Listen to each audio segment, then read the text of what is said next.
Stock মার্কেটে প্রায় last 2 বছর ধরে রিটার্ন নেই বললেই চলে। আর যারা লং টার্মে ইনভেস্টমেন্ট করেছিলেন আর যারা রিসেন্টলিও ইনভেস্টমেন্ট করেছিলেন তারা কম বেশি প্রায় সকলেই প্রায় নেগেটিভ রিটার্নই দেখতে পাচ্ছিলেন, মানে পোর্টফোলিওর মধ্যে রেড দেখতে পাচ্ছিলেন। এই রেড দেখতে দেখতে এত বিরক্ত হয়ে গেছিলেন, অনেকে তো এসআইপি বন্ধও করে দিয়েছিলেন এবং তারা ভাবছিলেন যে কবে আবার স্টক মার্কেটের মধ্যে সেই বুল র্যালি শুরু হবে, কবে আবার সেই পোর্টফোলিওকে আমরা গ্রিন দেখতে পাবো, কবে আসবে সেই বুল রান, আর কতদিন অপেক্ষা করতে হবে। তো ওয়েট করতে করতে আমরা ওয়েটারই হয়ে গেছি, কবে আসবে সেই বুল রান আর কবে হবে এই যুদ্ধের অবসান। এই ডোনাল্ড ট্রাম্প প্রায় দিন কিছু না কিছু লাগিয়ে রেখেছে, একদিন যুদ্ধ করছে, একদিন ঝামেলা করছে, একদিন এটা বলে দিচ্ছে, একদিন সেটা বলে দিচ্ছে, মার্কেটের মধ্যে আমরা ফল দেখতে পাচ্ছি। তো কবে এই জিনিসগুলো থামবে, কবে যুদ্ধের অবসান হবে এবং মার্কেটের মধ্যে আমরা আবারও র্যালি দেখতে পারবো, বুল রান দেখতে পারবো। তো ফাইনালি আজকের দিন মার্কেট আমাদেরকে সিগন্যাল দিয়ে দিয়েছে নতুন করে মার্কেটে যে ট্রেন্ড রিভার্সাল হতে, বুল রান শুরু হতে। তো মার্কেট ফাইনালি বুল রান স্টার্ট করে দিয়েছে এবং আপ ট্রেন্ড জার্নি শুরু করেছে। যদিও আমি গত সপ্তাহের ভিডিওতেই আমার থাম্বনেলেই আপনাদেরকে ইন্ডিকেশন দিয়ে দিয়েছিলাম যে মার্কেটের মধ্যে এরকম কোনো সিচুয়েশন হতে পারে। যারা সেই ইন্ডিকেশন বুঝতে পেরেছেন তারা আজকের র্যালি অবশ্যই এনজয় করেছেন এবং মার্কেটও আজকের যে নিউজ, মানে ইরানের সাথে যে ইউএসএ যে যুদ্ধ চলছিল সেটা ফাইনালি যুদ্ধ বিরতি হয়েছে, মানে তাদের সিজ ফায়ার অ্যানাউন্সমেন্ট হয়ে গেছে। দুই পক্ষই বলেছে, মানে এতদিন যেটা হচ্ছে যে ইরানের তরফ থেকে বলতো কিংবা ইউএসএর তরফ থেকে বলতো, এরকম কিছু নয়। আলটিমেটলি দুই তরফে মেনে নিয়েছে, দুই তরফে সিজ ফায়ারের জন্য আগামী দিনে প্ল্যানিং করবে বা আগামী 2 সপ্তাহের জন্য প্ল্যানিং তারা ভাবনা চিন্তা করছে। তো এটা মার্কেটের জন্য খুবই বেশি একটা পজিটিভ নিউজ এবং এই নিউজকে মার্কেট আজকে সেলিব্রেশন করেছে প্রায় 750 পয়েন্টের গ্যাপ আপ ওপেনিংয়ে। মানে মার্কেটের যে রিসেন্ট রিজেকশনগুলো ছিল, মানে রেজিস্ট্যান্স লেভেল যাকে বলা হয়, সমস্ত রেজিস্ট্যান্স লেভেল পার করে মার্কেট কিন্তু উপরে ক্লোজিং দিয়েছে ফাইনালি। যারা গতদিনকে ইনভেস্টমেন্ট করে দিয়েছিলেন আজকে তারা হয়তো ফ্রুটফুল রেজাল্ট পেয়েছেন। তো এরকমই ইনফরমেটিভ আপডেট পাওয়ার জন্য বুল অফ বেঙ্গলকে অবশ্যই সাবস্ক্রাইব করে রাখুন, ফলো করে রাখুন। আপনি এই চ্যানেলেই পাবেন যেখানে সবাই যখন নেগেটিভ তখন মার্কেটের জন্য আমরা কিছু পজিটিভ রিয়াকশন কিন্তু আপনাদের সাথে ডিসকাস করেছি। তো চলুন আজকের ভিডিওতে আমরা ডিসকাস করব সুইং ট্রেডিং নিয়ে। হ্যাঁ, ফাইনালি অনেক দিন পরে আমরা সুইং ট্রেডিং ডিসকাস করতে চলেছি যে আগামী দিনে সুইং ট্রেডিং কোন কোন সেক্টরে হতে পারে, কোন কোন স্টকের মধ্যে হতে পারে এবং কোন কোন স্টকের মধ্যে আমরা অপরচুনিটি দেখতে পাচ্ছি, র্যালি দেখতে পাচ্ছি এবং মার্কেটের এখন যে সিচুয়েশন, এই সিচুয়েশনে মার্কেটের মধ্যে আগামী দিনে আমাদের প্ল্যানিং কি হতে পারে, মার্কেট আগামী দিন টেকনিক্যাল বেসিসে কোথায় সাপোর্ট রয়েছে, কোথায় রেজিস্ট্যান্স রয়েছে। তো চলুন একদম সময় না নিয়ে আমরা চলে যাই কম্পিউটার স্ক্রিনে। দেখুন এখানে নিফটি ফিফটির আমি ডেলি চার্ট ওপেন করে নিয়েছি। দেখুন ডেলি চার্টে একটা মজার জিনিস আজকে দেখুন, টেকনিক্যাল লেভেলে আমি আপনার সাথে ডিসকাস করছি। দেখুন টেকনিক্যাল লেভেলে এই যে লেভেলটা ছিল এটা প্রায় বটম তৈরি করে ফেলেছে। যদিও আমি আপনাকে বলেছিলাম, আগের ভিডিওতেই বলেছিলাম যে বটমের কনফার্মেশন আমাদেরকে চাই। তো আগের ভিডিও যারা এখন অব্দি চেক আউট করেননি, মানে আগের সপ্তাহের ভিডিও যেখানে আমি বুল র্যালি নিয়ে ডিসকাস করেছিলাম, অবশ্যই যান এই ভিডিওটার পর চেক আউট করে নিন। আপনি প্রচুর নলেজ সেখান থেকে পাবেন এবং আগামী দিনে মার্কেট যদি এরকমই সিচুয়েশন আপনাকে দেয় বা র্যালি দেওয়ার একটা অপরচুনিটি আপনি পান, তাহলে সেটা আপনি আগামও ধরতে পারবেন। দেখুন এখানে আমি কি বলেছিলাম যে এখানে একটা হায়ার হাই প্যাটার্ন মার্কেটের মধ্যে আগামী দিনে ক্রিয়েট করলে আমরা মার্কেটের মধ্যে বুলিশ হব। এবার নিফটি ফিফটি চার্টের মধ্যে ডেলি ক্যান্ডেলে আমরা কি দেখলাম যে মার্কেটের মধ্যে দেখুন হায়ার হাই প্যাটার্ন ক্রিয়েট করতে শুরু করে দিয়েছে, মানে আজকেই সেই হায়ার হাই কনফার্মেশন দিয়েছে। দেখুন কন্টিনিউয়াসলি এখান থেকে লোয়ার লো ফরমেশন করছিল, কন্টিনিউয়াসলি নিচে পড়ছিল, তাই তো। এবার দেখুন এখানেও লোয়ার লো ফরমেশন করছিল। তো ফাইনালি এই যে রিজেকশন লেভেল এটাকে কিন্তু ব্রেকআউট দিয়ে দিয়েছে আজকের ক্যান্ডেলে। মানে গতকালকে ক্লোজিং ছিল যে 23,134 লেভেল অবধি। তো 23,134-এর পরে দেখুন আজকে মার্কেট গ্যাপ আপ হয়েছে প্রায় 750 পয়েন্টের র্যালি, মানে 737 পয়েন্টের র্যালি এবং তারপরেও কিন্তু মার্কেট আপ ট্রেন্ডেই কিন্তু ক্লোজ হয়েছে, মানে উপর দিকে গিয়ে ক্লোজ হয়েছে। এবার আগামী দিনে আমরা মার্কেটের মধ্যে কি করতে পারি, দেখুন আমরা আগের উইকে কি ডিসকাস করেছিলাম যে এখানে একটা রিজেকশন লেভেল আছে, মার্কেট এখানে পার করলে একটু বুলিশ সাইন আমরা দেখতে পারি। তো আমরা দেখলাম তাই যে এখানে রিজেকশন লেভেলকে পার করেছে এবং তারপরে নেক্সট রিজেকশন কি ছিল, এই যে লেভেলটা মানে 23,500 লেভেল, আর তারপরে নেক্সট রিজেকশন ছিল 23,870 লেভেল। তো আমরা কি দেখতে পেলাম যে মার্কেট এই 23,870 লেভেলের উপরে গিয়ে মার্কেট ওপেনিং হয়েছে, মানে কোনো রিজেকশনই মানে নেই। মিডিল কার যে দুটো রিজেকশন ছিল মানেই নি, পাত্তাই দিল না মার্কেট। এবার আগামী দিনে কি হতে পারে, মার্কেটকে এখান থেকে আবারও ফল করতে পারে নাকি আবারও আপ ট্রেন্ডে যেতে পারে, এবার আপনাদের প্ল্যান কি হবে। দেখুন এখানকার থিওরি হচ্ছে মার্কেট যে এই যে গ্যাপটা ছেড়ে গেছে, সবাই বলছে যে এই গ্যাপটা নাকি ফিল করতে মার্কেট আবার আসতে পারে। দেখুন আপনি যদি যে কোনো আপ ট্রেন্ড দেখেন সবসময় কিন্তু মার্কেট গ্যাপ ফিল করতে আসে না। লক্ষ্য করুন এই লেভেলের যে গ্যাপ, মানে 2025-এর এপ্রিল মাসের কথা বলছি, এই গ্যাপগুলো কি মার্কেট এখন অবধি ফিল করেছে? কোনোদিনই করেনি। আপনি যদি দেখেন এর আগেও যে র্যালি হয়েছে, মানে মোটামুটি 2023-এর কথা বলছে, এখানেও দেখুন কত বড় একটা গ্যাপ ছেড়ে গেছে, মানে প্রায় এখানেও 20,250 ছিল, এখানে বেড়ে 20,600, মানে এখানেও প্রায় 350 পয়েন্টের র্যালি কিন্তু আপনি এখানে দেখেছেন। তো এটাও গ্যাপ আপ ছিল, এই গ্যাপ কি ফিল করতে এসেছে? না, ফিল করতে আসেনি। তাহলে আমাদের সিম্পল থিওরি কী হবে, মার্কেটকে যদি আপ ট্রেন্ডে থাকতে হয়, সিম্পল একদম সিম্পল ওয়ে, তাহলে মার্কেট এই গ্যাপটা সেইভাবে ফিল করবে না। মানে আমি বলছি না যে মার্কেট আবার নিচে আসতে পারে না, অবশ্যই আসতে পারে, হতে পারে একটু কনসলিডেট করে একটু নিচে পড়লো আবার উঠলো, নিচে পড়লো আবার উঠলো, কিন্তু এই যে টোটাল গ্যাপ এরিয়া দেখতে পাচ্ছেন, এই টোটাল গ্যাপ এরিয়াকে কিন্তু মার্কেট ফিল করবে না। কারণ যদি মার্কেট আবারও ওই গ্যাপ এরিয়াকে ফিল করতে চলে আসে তাহলে মার্কেট উইক হয়ে যাবে, তাহলে তখন আমাদের আবার সেন্টিমেন্ট চেঞ্জ হয়ে যাবে, মানে যে চার্ট প্যাটার্ন সেই চার্ট প্যাটার্নই পরিবর্তন হয়ে যাবে। তো মার্কেটকে এখন মেন ইন্ডিকেশন দিতে হবে, মার্কেটকে এর উপরে এখানে কনসলিডেট করতে হবে কিংবা বাড়তে হবে। দেখুন নেক্সট রিজেকশন আমি আপাতত কোথায় দেখতে পাচ্ছি, দেখুন খুব ভালো করে যদি লক্ষ্য করেন, এর আগে মার্কেট যেখান থেকে ফল করেছিল, মানে এই লেভেল থেকে 26,000 লেভেল থেকে মার্কেট ফল করেছিল, দেখুন এখানে একটা সাপোর্ট নিয়েছিল, তো এরপরে কি, এরপরে এই সাপোর্টকে এখানে ব্রেক ডাউন করে দেয় এবং মার্কেট নিচের দিকে পড়ে। তো এই যে সাপোর্টটা এর আগে ছিল, মানে মোটামুটি 24,800 লেভেলের ধারে কাছে, এই সাপোর্টটাই হবে এখন মার্কেটের জন্য রিজেকশন। এখানে 50 এমএ যদিও রয়েছে, কিন্তু আমার মনে হয় না যে 50 এমএটা খুব বেশি স্ট্রং রিজেকশন হিসাবে কাজ করবে। নেক্সট রিজেকশন আলটিমেটলি এখানে দেখুন গ্রিন কালারের যে লাইন সেটা হচ্ছে 100 ইএমএ, আর ব্ল্যাক কালারের লাইন সেটা হচ্ছে 200 ইএমএ। তো 200 ইএমএ এবং 100 ইএমএ এই দুটো জায়গায় রিজেকশন রয়েছে, তো আলটিমেট রিজেকশন কিন্তু মার্কেটে এখানেই রয়েছে। তো হতে পারে যে মার্কেট হয়তো আবার আগামী দিন আপট্রেন্ডে চলে গেল, দিয়ে এখানে হয়তো একটু রিজেকশন নিল, এখানে একটু ঘোরাফেরা করলো, তখন আবার নেক্সট র্যালি আমাদেরকে দিল। এবার আমি কেন বলছি যে মার্কেটের মধ্যে আগামী দিনে র্যালি আসার একটা পসিবিলিটি রয়েছে, টেকনিক্যাল চার্টের মধ্যেও কেন বলছি, আপনি যদি ইন্ডিয়া ভিক্স দেখেন, দেখুন ইন্ডিয়া ভিক্স আজকে প্রায় 20% ডাউন হয়েছে। মানে যখন যখন আমরা দেখেছি যে ইন্ডিয়া ভিক্স উপর থেকে চরম পড়তে, মানে এটা আলটিমেটলি মার্কেটের উল্টো দিকে কাজ করে, মানে ভাইস ভার্সা সম্পর্ক, যখন যখন ইন্ডিয়া ভিক্স বাড়ে তখন দেখা যায় মার্কেট কিছুটা ফল করছে, আর যখন যখন ইন্ডিয়া ভিক্স উপর থেকে নিচের দিকে পড়ে, মনে রাখবেন কিন্তু উপর থেকে নিচের দিকে পড়তে হবে, উপর থেকে যখন নিচের দিকে পড়ে তখন মার্কেটের মধ্যে আমরা র্যালি দেখতে পাই, মার্কেটের মধ্যে আমরা বুল রান দেখতে পাই। তো এই সিচুয়েশন আমরা এবার হতে দেখছি। আর আপনি যদি ইউএসডি আইনার দেখেন, মানে আলটিমেটলি রুপি এখন 92 রুপিসে চলছে, মানে $1 ইকুয়াল টু 92 রুপিস, যেটা প্রায় 95 থেকে পড়ে এত দূর অব্দি হয়েছে, মানে রুপি স্ট্রং হচ্ছে, এটাও দারুণ দারুণ এবং দারুণ একটা সিগন্যাল। আর আপনি যদি অয়েল দেখেন, ক্রুড অয়েলের যে প্রাইসের জন্য ঝুটঝামেলা এতদিন অশান্তি চলছিল, তো আপনি দেখবেন যে যেটা ইউএস ক্রুড অয়েল আছে, মানে মেন WTI ক্রুডের কথা বলছি, তো WTI ক্রুড অয়েল তার টপ থেকে এখনও অবধি যেখানে ক্লোজিং হয়েছে প্রায় 20-21% ধারে কাছে ক্লোজিং, এবং নিচে পড়ে গেছিলো প্রায় 23% নিচে পড়েছিল।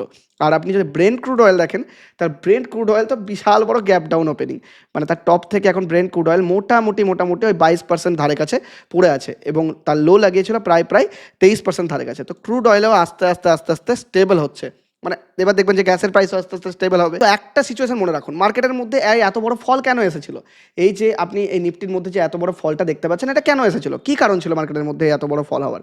আলটিমেট কারণ কি ছিল, নিফটির মধ্যে এখান থেকে কন্টিনিউয়াসলি আপনার সেলিং এসেছিল যুদ্ধের কারণে। তো যুদ্ধটার কারণে আলটিমেটলি মার্কেট এখান থেকে কতটা ফল হয়েছিল, প্রায় এখান থেকে যুদ্ধ শুরু হয়েছিল মোটামুটি ধরে নিন যুদ্ধর পর থেকে ফল হয়েছিল প্রায় 10-12%-এর উপরে মার্কেট ফল করেছিল। তো যুদ্ধ এখন থেমে গেল, তাহলে যেই কারণটার জন্য মার্কেট পড়েছিল সেই কারণটাই যদি এখন আমরা বাদ দিয়ে দিই, তাহলে আলটিমেটলি কি মার্কেট তো বাড়বে, র্যালি দেবে, সিম্পল জিনিস তো। মানে যে কারণটা আমরা মার্কেটকে ফল করতে হেল্প করেছিল সেই কারণটাকে যদি আমরা নালেজ ভয়েড করে দিন, তাহলে মার্কেট বাড়া উচিত কি উচিত নয়? আপনি আমাকে বলুন তো। এবার আপনি বলবেন তাহলে মার্কেট কি 26,000 অব্দি চলে যাবে? দেখুন, বলতে কেউ পারে না যে কতটা উপরে যাবে এবং কতটা নিচে আসবে, কিন্তু এইটুকু তো বলা যায় যে এর 50% উপর অব্দি তো যেতে পারে মার্কেট আগামী দিনে, তাই না? তো মার্কেট তার 50%কে কভার করে নেবে, এবং আগামী 15-20 দিনের মধ্যে বিভিন্ন স্টকের কোয়ার্টারলি রেজাল্ট আসা শুরু হয়ে যাবে, মানে নতুন যে মার্চের কোয়ার্টারের রেজাল্ট সেটা শুরু হয়ে যাবে। আর আপনি জানেন যে স্টক মার্কেটকে ফুয়েল দেয় তাদের আর্নিং যদি ভালো হতে শুরু করে দেয়, তাহলে স্টক মার্কেটকে র্যালি দেওয়া থেকে কেউ আটকাতে পারবে না। আর আপনি আলটিমেটলি দেখুন স্ট্রাকচার পরিবর্তন হয়েছে মার্কেটের মধ্যে। আমি যদি এখানেও একটু দেখাই, দেখুন মার্কেট কন্টিনিউয়াসলি লোয়ার লো প্যাটার্ন করছিল, যেটা আপনাকে বললাম অলরেডি। সেখান থেকে দেখুন এই প্যাটার্নের ব্রেকআউট, কোনোবার দেখুন প্যাটার্নের ব্রেকআউট হয়নি, এই প্যাটার্নের ব্রেকআউট হয়নি, এখানে ব্রেকআউট হয়নি, কিন্তু এইবার দেখুন এখানেও একটা ব্রেকআউট হলো। আর মোটামুটি যে লাস্ট 2 থেকে 3টে রিজেকশন ছিল তার সমস্ত ব্রেকআউট কিন্তু এই একটা ক্যান্ডেলে করে দিয়েছে, খুবই বেশি বুলিশ সাইন। ওভারঅল যদি আপনি বাকি এশিয়ান স্টক মার্কেট দেখেন, তাহলে সেখানে আপনি পজিটিভিটি দেখতে পাবেন। ইভেন ইউএস মার্কেটেও গত দিনকে যদি আমি ন্যাসড্যাক সে চার্ট দেখি, তাহলে গত দিনকে বেশ ভালোভাবে র্যালি কিন্তু ন্যাসড্যাক দিয়েছে, এবং আজকেও ন্যাসড্যাক পজিটিভ ছিল, মানে MON 100 আজকে ভালোভাবে বেড়েছে। এবং আপনি দেখতে পারেন যে জাপানিজ মার্কেট প্রায় 5% উপরে র্যালি দিয়েছে। তো যে কারণটা এতদিন যে কারণের জন্য যুদ্ধ হচ্ছিল সেই কারণটাই আজকে থাকলো না, নাল অ্যান্ড ভয়েড হয়ে গেল। তো আলটিমেটলি মার্কেটের স্ট্রাকচার পরিবর্তন হতে আমরা দেখতে পাচ্ছি। তার মানে কিন্তু অবশ্যই আপনি এটা খেয়াল রাখবেন যে মার্কেট আজ থেকে কি র্যালি দিতে শুরু করে দেবে না, ফুয়েল দরকার, আর্নিং দরকার, যেটা আমি বললাম। তো এটা ছাড়াও আজকে যেটা ইম্পর্টেন্ট ইভেন্ট ছিল, যে RBI এর কমিটি যে আপনি মনিটারি পলিসির যে মিটিং ছিল আর আজকে তার আউটকাম আজকে এসেছে, মানে 8 তারিখের ডেটে এই আউটকাম আসার কথা ছিল। তো দুটো ভালো ভালো জিনিস আজকে হয়েছে, আউটকাম এসেছে মিটিংয়ের। তো মিটিংয়ের আউটকামে ভালো জিনিস হয়তো পুরোটা বলা যাবে না, যে আরবিআই যে মিটিং হয়েছে সেখানে আরবিআই এর যে রেট করেছে, মানে মনিটারি পলিসি এমপিসি যে রেপো রেট করেছে সেটা আনচেঞ্জ রেখেছে, 5.25% রেখেছে আনচেঞ্জ, মানে রেপো রেট কাট করেনি। নর্মালি মার্কেটকে রেপো রেট যদি কাট করা হয় তাহলে আপনার মার্কেটের মধ্যে র্যালি আসে, কিন্তু রেপো রেট যদি কাট না করা হয় তাহলে মার্কেটের মধ্যে একটু ভোলাটিলিটি সিচুয়েশন থাকে, বা মার্কেট সেটাকে বিরাট ভালোভাবে উদযাপন করে না আর কি। কিন্তু দেখুন না, মার্কেটকে উদযাপন করার জন্য অন্য কারণ তো রয়েছে, মানে আলটিমেটলি যুদ্ধের কারণ রয়েছে, যুদ্ধ থেমে গেছে এখন, সিজ ফায়ার ঘোষণা হয়েছে। আর আরবিআই প্রজেক্টেড কি, RBI projected FY27 GDP growth rate at 6.9%. It reduced the Q1 27 growth forecast for 6.8% from 6.9%. তো এটা একটু নেগেটিভ, যে 6.9% যেটা জিডিপি গ্রোথটা ছিল সেটা কমানো হয়েছে। এবার আপনি জানেন কেন কমানো হলো, কারণ রিসেন্টলি ক্রুড অয়েল প্রাইস বেড়ে গেছিলো, যুদ্ধ সিচুয়েশন ছিল, সব কিছু ঝামেলা ঝঞ্ঝাট ছিল। তো এই কারণে এর যে ইম্প্যাক্ট সেটা লং টার্মে কিছুটা হলেও আমাদের ইকোনমিতে পড়বে, কিছুটা হলেও আমাদের জিডিপিতে পড়বে। তো সেই জন্য এই ফোরকাস্ট করা হয়েছে।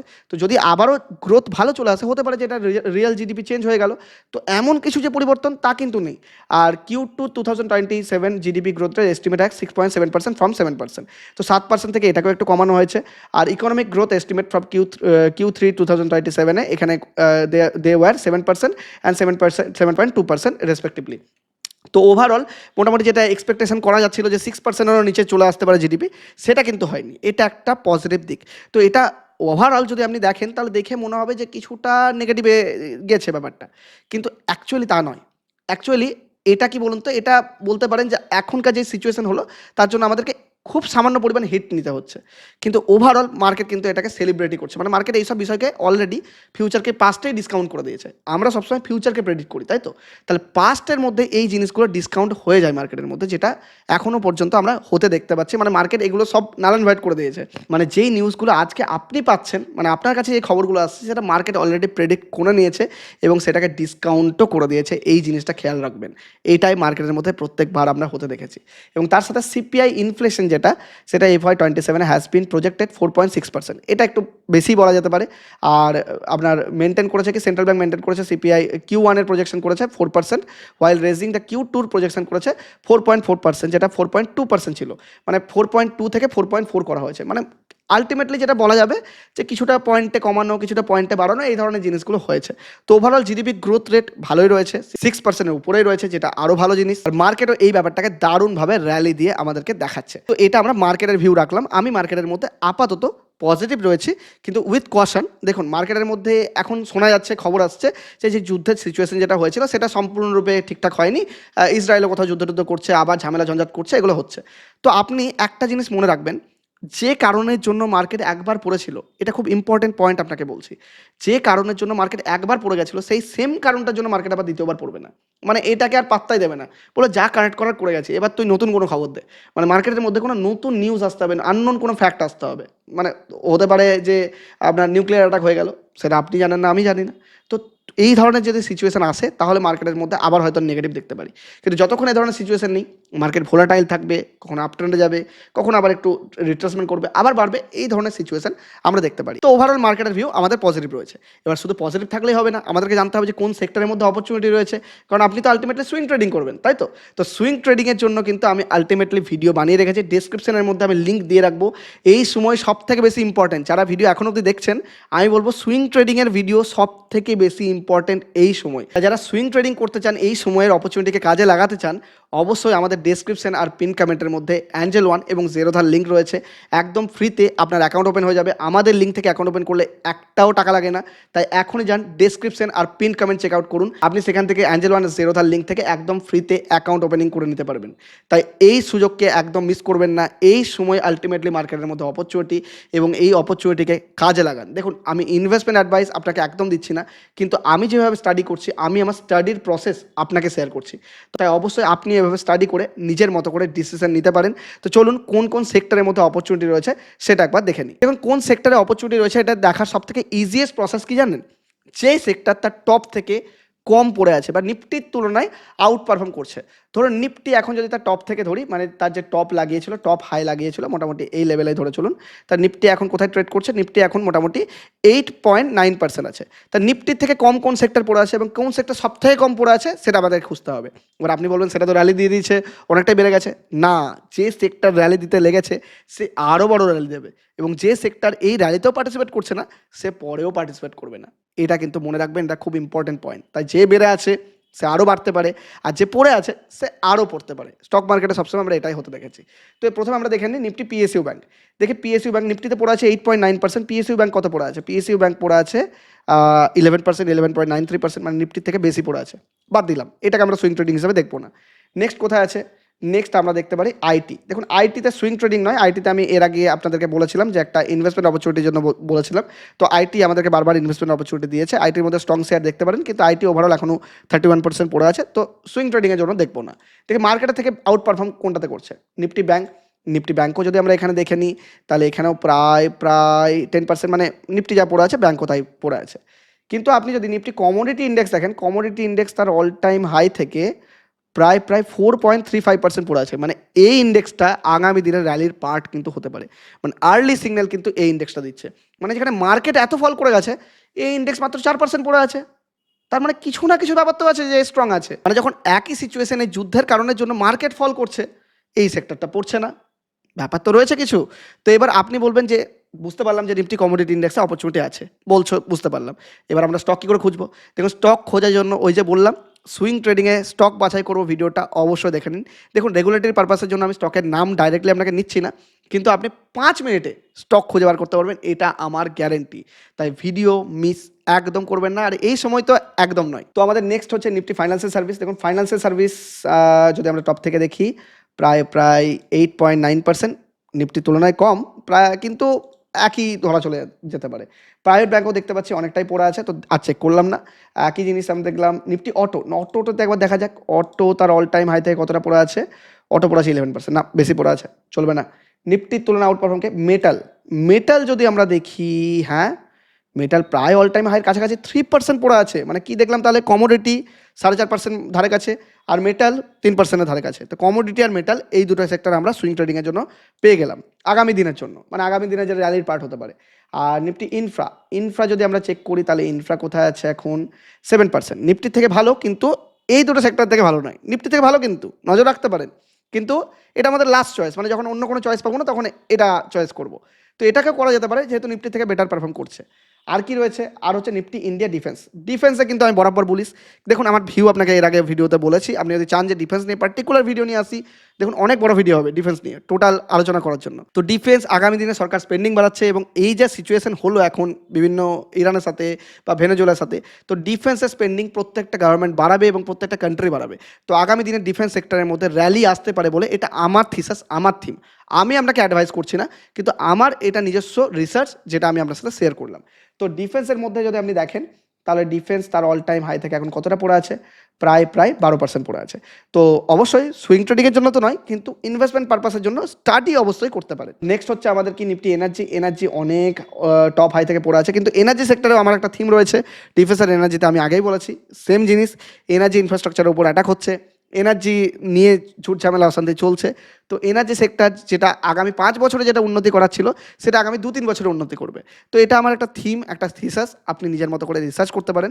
তো সুইং ট্রেডিংয়ের জন্য এটা নয় একদম। তো নিফটি অয়েল অ্যান্ড গ্যাস অনেক পড়ে আছে, বাদই দিলাম। তো নেক্সট হচ্ছে নিফটি পিএসসি, এটাও বাদ দিলাম। নেক্সট হচ্ছে কি নিফটি কনজিউমার ইন্ডেক্স, এটাও বাদ দিলাম, অনেক পড়ে আছে। নিফটি হেলথ কেয়ার, এটাও দেখতে পাচ্ছি অনেকটাই পড়ে গেছে, অনেকটা ভোলাটাইলও। আর তারপরে নিফটি ইন্ডিয়া কনজামশন, এটাও ভোলাটাইল, এটাও অনেকটা পড়ে আছে। নিফটি ফার্মা অনেক পড়ে আছে। তারপর হচ্ছে নিফটি এফএমসিজি, এটা তো বিশাল পড়ে আছে আর কি বলতে গেলে। আচ্ছা নেক্সট হচ্ছে নিফটি রিয়েলটিতেও না অনেক পড়ে আছে, চেক করার ব্যাপারই নেই। নেক্সট হচ্ছে আর কি রয়েছে? আর হয়েছে নিফটি সার্ভিসেস ইন্ডেক্স, বিশাল ফল করেছে, দেখার দরকারই নেই।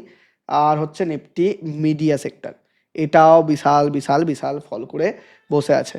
তো যাক ঠিক আছে, টপিক খুঁজে পাচ্ছি না, হ্যাঁ পেয়ে গেলাম। তো বিশাল প্রায় 3600 থেকে পড়েছে প্রায় 1300, বিশাল লেভেলের ফল। যাক, তো আমরা দুটো মেনলি পেলাম, অ্যাকচুয়ালি 3টে পেলাম। তো 3টে কি? কমোডিটি হলো, মেটাল হলো, আর ইনফ্রা হলো। তার মধ্যে কমোডিটি আর মেটাল সব থেকে স্ট্রংগেস্ট পজিশনে এই মুহূর্তে রয়েছে, কারণ তারা মার্কেটকেও আউট পারফর্ম করছে। তো এবার আপনি দুটো সেক্টর পেয়ে গেলেন। স্টক কী করে খুঁজবেন বলে দিয়েছি, সুইং ট্রেডিংয়ের ভিডিও দেখে নিন, জাস্ট ওয়ান ক্লিকে স্টক খুঁজে বার করতে পারবেন। এতটাই ইজি প্রসেস আপনার জন্য। তো আগামী দিনে প্রচুর অপরচুনিটি আসতে পারে এবং আগামী দিনে আপনার মার্কেটের মধ্যে টিকে থাকা সবথেকে বেশি ইম্পর্টেন্ট। তাই এখনই যান, যারা স্টক মার্কেটে নতুন রয়েছেন, মিউচুয়াল ফান্ডের মধ্যে নতুন রয়েছেন, এসআইপি শুরু করতে চান বা নতুন করে লামসাম ইনভেস্টমেন্ট করতে চান, ডিসক্রিপশন আর পিন কমেন্টের মধ্যে অ্যাঞ্জেল ওয়ান এবং জেরোধার লিঙ্ক রয়েছে, একদম ফ্রিতে আজই অ্যাকাউন্ট ওপেন করে নিন। আমি চাই যে পশ্চিমবঙ্গের প্রত্যেকটা মানুষ ফাইন্যান্সিয়ালি ফ্রি হোক এবং আজ থেকেই ইনভেস্টমেন্ট জার্নি শুরু করুন। মিনিমাম 500 টাকা দিয়ে হলেও ইনভেস্টমেন্ট শুরু করুন। দেখুন, অ্যাকাউন্ট ওপেন করে ফেলে রাখবেন না, ইনভেস্টমেন্ট করবেন, তবেই আপনার মধ্যে হ্যাবিট ক্রিয়েট হবে। কারণ আমিও যখন শুরুতে ইনভেস্টমেন্ট করেছিলাম না, যে আমি যখন স্টার্ট করেছিলাম তখন মিউচুয়াল ফান্ডের মধ্যে 100 থেকে 200 টাকা দিয়ে স্টার্ট করেছিলাম, কিন্তু আজকে আমি তার থেকে অনেক বেশি পরিমাণ ইনভেস্টমেন্ট করছি, মানে আগের থেকে অনেকটাই বেটার পজিশনে এখন রয়েছে। তো অবশ্যই আপনিও এটা শুরু করতে পারবেন। এটা হচ্ছে হ্যাবিট। যখন আপনি হ্যাবিট ক্রিয়েট করে ফেলবেন তখন আর আপনার এটাতে প্রবলেম হবে না, ইনভেস্টমেন্ট জার্নিতে কোনো প্রবলেম হবে না এবং এটাই কিন্তু আপনার ফিউচারকে সিকিওর করবে। তো ওভারঅল একবার কনক্লুড করে দিই যে আমাদের মার্কেটের ভিউ রয়েছে বুলিশ। দেখুন, আমি বুলিশ মানে এই নয় যে আগামী দিনে মার্কেট ফল করতে পারে না, বা আমরা যেটা মার্কেটের মধ্যে দেখলাম যে হয়তো এখান থেকে নিফটি আবারও এখানে ফল করবে না। অবশ্যই করতে পারে, যেটা আপনাকে বললাম যে রিজেকশন আছে, সাপোর্ট আছে, সব কিছুই বললাম। তো ফল করতে পারে, কিন্তু আপনাকে লক্ষ্য রাখতে হবে যে বাকি সেক্টরগুলো কীরকম পারফর্ম করছে। আচ্ছা, আরেকটা সেক্টর স্পেসিফিক আমি আরেকটা ডিসকাস করে দিই। অনেকেই বলেন যে মিড ক্যাপ স্মল ক্যাপ নিয়ে একটা আলোচনা করো। দেখুন, মিড ক্যাপ আমরা দেখতে পাচ্ছি, মিড ক্যাপের মধ্যে বিশাল র্যালি আমরা দেখতে পাচ্ছি, প্রায় আপনার 50 এর কাছাকাছি রয়েছে। স্মল ক্যাপের মধ্যেও যদি দেখি, তার স্মল ক্যাপ 50 কে পার করে কিন্তু উপরে যাচ্ছে। স্মল ক্যাপের মধ্যে দারুণ একটা স্ট্রাকচার। দেখুন, স্মল ক্যাপ ডাব্লু প্যাটার্নের মতো প্যাটার্ন করছে। যদি দেখেন এখানে স্মল ক্যাপ দারুণভাবে আপনার ডাব্লু প্যাটার্ন ক্রিয়েট করছে, মানে দারুণ এই প্যাটার্নটা। কিন্তু যদি ইন্ডেক্সের মধ্যে আসে তাহলে তো আরও সুন্দর। আর এখানেও তাই, এখানে দেখুন মাইক্রো ক্যাপ যদি ধরেন তাহলে মাইক্রো ক্যাপেও কিন্তু ডাব্লু প্যাটার্নের মতো প্যাটার্ন ক্রিয়েট করছে। আর মিড ক্যাপ অলরেডি এখান থেকে ব্রেকআউট দিয়ে দিয়েছে। তো স্মল ক্যাপ, মিড ক্যাপ আর মাইক্রো ক্যাপ, এই তিনটে ক্যাপই ওভারঅল বুলিশ সাইন আমাদেরকে শো করছে, মার্কেটের মধ্যে সাপোর্ট শো করছে। দেখুন, এই 3 দিন মার্কেট অলরেডি র্যালি দিয়ে দিল। তো আগামী দিনের মধ্যেও যে মার্কেট র্যালি দেবে, নিফটির উপর আমি ভিউটা দিচ্ছি যে আগামী দিনে যে নিফটিও খুব বেশি র্যালি দেবে তা কিন্তু নয়, বা বাড়তেও পারে, বা একটা জায়গায় কনসলিডেট করতে পারে। কিন্তু এটাই হচ্ছে অপটিমাম অপরচুনিটি, সুযোগ খোঁজার। মনে রাখবেন, আমরা দুটো টাইম সুযোগ পাই। একটা হচ্ছে যখন মার্কেট কনসলিডেশনে থাকে, আর একটা হচ্ছে মার্কেট যখন আপ ট্রেন্ডে থাকে। যখন ডাউন ট্রেন্ডে থাকে তখনই কোনো অপরচুনিটি পায় না। তাই দেখবেন এতদিন যখন মার্কেট ডাউন ট্রেন্ডে ছিল, কোনো সুইং ট্রেডিং নিয়ে ডিসকাস করিনি, কিন্তু আজকে যখন মার্কেট সিগন্যাল দিচ্ছে তখন এই সিগন্যালটা ছাড়াও যাবে না। তাই এই অপরচুনিটি নিজের মতো করে রিসার্চ করুন, স্টাডি করুন, তবেই ইনভেস্টমেন্ট করবেন। আমি কোনো ইনভেস্টমেন্ট গাইডেন্স আপনাকে একদম দিচ্ছি না। আর আজকের ভিডিও, আজকের আলোচনা যদি আপনার ভালো লাগে, অবশ্যই চ্যানেলটিকে সাবস্ক্রাইব করতে একদম ভুলবেন না। দেখুন, আপনার একটা সাবস্ক্রাইব করতে একটিও টাকা লাগে না, কিন্তু আপনার এই একটা সাবস্ক্রাইব আমাকে মোটিভেশন দেয় এরকমই আরও ইনফরমেটিভ ভিডিও নিয়ে আসার জন্য। তাই আপনার লাইফে আমি যদি একটু হলেও ভ্যালু এডিশন করতে পারি, প্লিজ প্লিজ প্লিজ চ্যানেলটিকে সাবস্ক্রাইব অবশ্যই করবেন। অনেক অনেক অনেক ধন্যবাদ।